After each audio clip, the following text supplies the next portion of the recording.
ಇದು ನನಗೋಸ್ಕರ ತಂದಿರೋದು ರಾಖಿ ನಮ್ಮ ಗೌತಮಿ ಮೇಡಮು. ಫ್ರೆಂಡ್ಸ್ ನೋಡಿ, ನಮ್ಮ ಗೌತಮಿ ಮೇಡಮು ರಾಖಿ ಕಟ್ಟಿದ್ದಾರೆ. ನಾನು ಅವ್ರನ್ನ ಮೇಡಮ್ ಅಂತಲೇ ಕರೆಯೋದು, ಅಕ್ಕ ಅಂತ ಕರೆಯೋಲ್ಲ. ಆವಾಗಿಂದ ಕರೆದ ಅಭ್ಯಾಸ ಇದೆ. ಗಣೇಶನ ಕಟ್ಟಿದ್ದಾರೆ, ಒಳ್ಳೇದು ಮಾಡಲಿ ಅಂತ. ಈ ವರ್ಷನಾದ್ರೂ ಗಣೇಶ ಒಳ್ಳೇದು ಮಾಡಲಿ ಅಂತ. ಬೇಗ ಮದುವೆ ಆಗಿ ಇಬ್ರು. Thank you. ನೋಡಿ, ಒಡ ಹುಟ್ಟಿದ್ರೇ ಅಕ್ಕ ಅಂತ ಏನಿಲ್ಲ. ನಮ್ಮನ್ನು ಯಾರು ಪ್ರೀತಿಯಿಂದ ನೋಡ್ಕೋತಾರೆ ಅವರು ಸಹ ಅಕ್ಕ ತಂಗಿನೇ.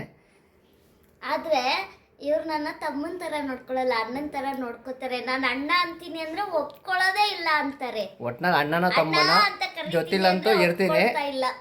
ನಾನು ಅವ್ರಿಗಿಂತ ತುಂಬ ಚಿಕ್ಕವನು, ಹಂಗಾಗಿ ನಾನು ಅವ್ರನ್ನ ಮೇಡಮ್ ಅಂತಲೇ ಕರಿತೀನಿ, ಅಕ್ಕ ಅಂತ ಕರೆಯಲ್ಲ. ಬಟ್ ಅವರು ಅಣ್ಣ ಅಂದ್ಕೊತಾರೆ.